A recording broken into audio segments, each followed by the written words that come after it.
selamat malam bagi kita sekalian. Tiba saatnya kita akan merenungkan sebagian daripada firman Tuhan sebelum kita beristirahat malam. Namun sebelumnya, marilah kita berdoa. Kami bersyukur atas segala berkat dan kemurahan-Mu Tuhan. Kau telah menyertai kami sepanjang hari ini. Kami boleh melakukan berbagai-bagai kegiatan kami, terlebih untuk memuliakan nama-Mu. Tiba saatnya kami akan merenungkan sebagian daripada firman Tuhan. Kuasai hati pikiran kami supaya kami sungguh memahami apa yang Tuhan kehendaki untuk kami lakukan dalam kehidupan kami. Inilah doa kami Bapa, terpuji nama-Mu kekal selamanya di dalam nama Tuhan Yesus. Amin. Adapun firman yang akan kita renungkan bersama diambil dari surat Rasul Paulus kepada Timotius. Dalam 1 Timotius pasalnya yang ketiga, ayat pertama hingga 16. Demikian firman Tuhan di atas judul syarat-syarat bagi pengawas jemaat. Benarlah perkataan ini. Orang yang menghendaki jabatan pengawas jemaat menginginkan tugas yang mulia. Karena itu pengawas jemaat haruslah seorang yang tak bercela, mempunyai hanya satu istri, dapat menahan diri, bijaksana, sopan, suka memberi tumpangan, pandai mengajar orang. Bukan peminum, bukan pemarah, melainkan peramah, cinta damai, bukan hamba uang. Seorang kepala keluarga yang baik disegani dan dihormati oleh anak-anaknya. Jikalau seorang tidak tahu mengepalai keluarganya sendiri, bagaimana ia dapat mengurus jemaat Allah? Janganlah ia seorang yang baru bertobat, agar jangan ia menjadi sombong dan kena hukuman seperti yang terjadi pada iblis. Hendaklah ia juga mempunyai nama baik di luar jemaat, agar jangan ia digugat orang dan jatuh ke dalam jerat iblis. Demikian juga diaken-diaken haruslah orang terhormat. Jangan bercabang lidah, jangan penggemar anggur, jangan serakah, melainkan orang yang memelihara rahasia iman dalam hati nurani yang suci. Mereka juga harus diuji dahulu, baru ditetapkan dalam pelayanan itu setelah ternyata mereka tidak bercacat.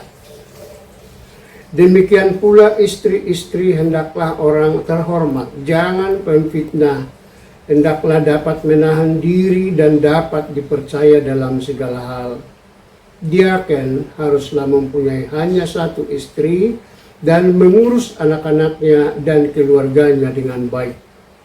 Sebab mereka yang melayani dengan baik beroleh kedudukan yang baik, sehingga dalam iman kepada Kristus Yesus mereka dapat bersaksi dengan leluasa.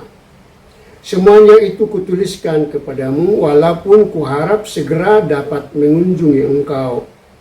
Jadi jika aku terlambat, engkau sudah tahu bagaimana orang harus hidup dalam keluarga Allah, yakni jemaat dari Allah yang hidup, tiang penopang dan dasar kebenaran. Sesungguhnya agunglah rahasia kesalehan kita. Dia yang telah dinyatakan dalam rupa manusia, dibenarkan dalam roh. Yang dilihat malaikat-malaikat, diberitakan di antara bangsa-bangsa, yang dipercaya di dalam dunia, diangkat dalam kemuliaan. Sampai demikian pembacaan firman Tuhan. Saudara-saudara yang dikasihi oleh Tuhan Yesus, saya mengambil tema buat kita menjadi pelayan yang tulus. Bekerja sebagai pelayan Tuhan adalah hina dan remeh menurut dunia ini, tetapi adalah yang paling indah di mata Tuhan. Jadi siapa menghendaki jabatan pengawas jemaat, itu berarti menginginkan pekerjaan yang indah dan dijamin kebenarannya. Mengapa hal ini sangat ditekankan? Karena baik masa dulu maupun sekarang, manusia cenderung berpikir materialistis. Ingat apa yang dikatakan dalam pasalnya yang ke-6 ayat 10, bahwa akar dari segala kejahatan adalah cinta uang. Oleh karena mengejar uanglah banyak orang berbuat jahat dan jatuh ke dalam pencobaan-pencobaan. Sementara pro deo, yang berarti cuma-cuma atau gratis, dianggap tidak menguntungkan. Itulah pemberian di dalam Kristus. Namun, di hadapan Tuhan pelayanan itu mulia. Karenanya diperlukan syarat-syarat yang harus dimiliki oleh si pelayan, antara lain tidak bercacat. Jangan lebih banyak kekurangan daripada kemampuan, terutama dalam bidang etis ataupun sopan santun. Benar bahwa kita pasti ada kekurangan, tapi janganlah kekurangan lebih banyak daripada kemampuan kita. Bijaksana artinya anggun atau tidak serupa dengan dunia ini.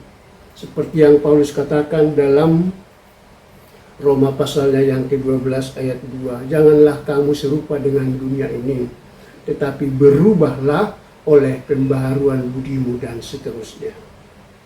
Kemudian cakap mengajar, yang secara umum adalah dirindukan oleh masyarakat luas. Bicaranya jangan bohong, tahu-taunya dia berbohong. Jangan membeo, pintar berkata-kata tetapi tidak melakukannya. Jadi cakap mengajar itu adalah selalu berkata apa yang berkenaan di hadapan Tuhan. Berkata, kasihilah sesamamu, tapi dia sendiri tidak melakukannya. Itu namanya tergolong membeo. Kemudian disegani atau dihormati anak-anaknya. Sebab bagaimana mungkin dihormati orang lain bila keluarganya sendiri tidak menghormatinya? Bukankah semuanya dimulai dari rumah? Ya, bagaimana kita bisa tampil di luar? Semuanya adalah dimulai dari rumah. Punya nama baik, artinya belum pernah terdengar bahwa dia seorang pencuri, termasuk pemain judi online, atau yang suka berselingkuh. Pada dasarnya bukan hanya menjadi pelayan saja yang perlu namanya baik, tetapi menjadi seorang Kristen pun hendaklah punya nama yang baik. Apa itu? Memiliki sifat Yesus Kristus.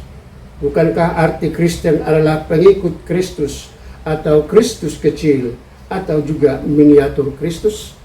Saudara-saudara yang dikasihi oleh Tuhan, menjadi pelayan Tuhan, sekalipun hal itu sudah kita lakukan dengan cara yang tulus, masih terkadang sering pelayan itu tertekan batin.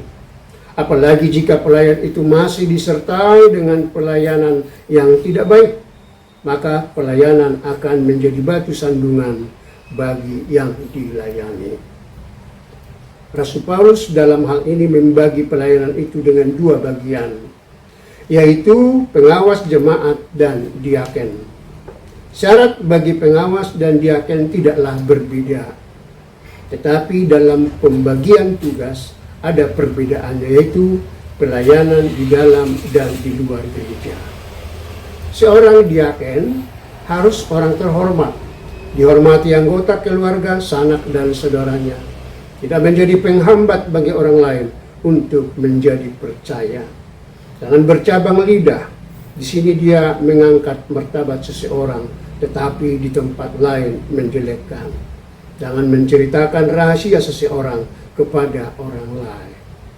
Harus mampu memelihara rahasia iman, artinya memelihara hidup iman, berhati nurani suci, dan memelihara sopan santun yang benar. Setiap orang yang melayani dengan benar akan beroleh kedudukan yang baik. Kepemimpinannya akan dihormati. Upahnya juga besar di surga, bukan di bumi ini saja. Untuk itu, saudara-saudara yang dikasihi oleh Tuhan, ada 3 alternatif yang perlu kita renungkan bersama. Yang pertama, setiap orang yang percaya kepada Kristus secara umum berhak untuk dipilih menjadi pengawas jemaat ataupun diaken. Tapi harus sesuai dengan syarat-syaratnya.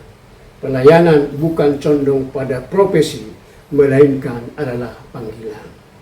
Yang kedua, sekalipun banyak tantangan dalam pelayanan, namun yang pasti sangat berharga di mata Tuhan. Ingat nyanyian yang mengatakan, kerja buat Tuhan selalu manis. Dan yang terakhir, Apabila kita melayani Tuhan dengan tulus, sekalipun terkadang kita mengalami banyak pergumulan, tapi ingatlah bahwa melalui tugas itu kita sudah memuliakan nama Tuhan. Amin, kita berdoa.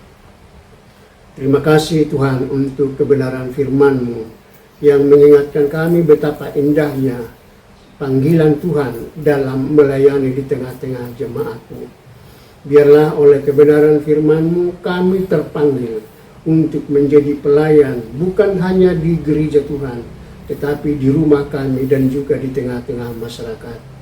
Tiba saatnya kami akan beristirahat malam. Tuhan yang memberkati dan menyertai kami, supaya kami besok pagi boleh bangun dengan penuh kekuatan yang baru dari Tuhan. Terpuji nama-Mu Bapa, inilah doa kami dan ampuni dosa kami, di dalam nama Tuhan Yesus.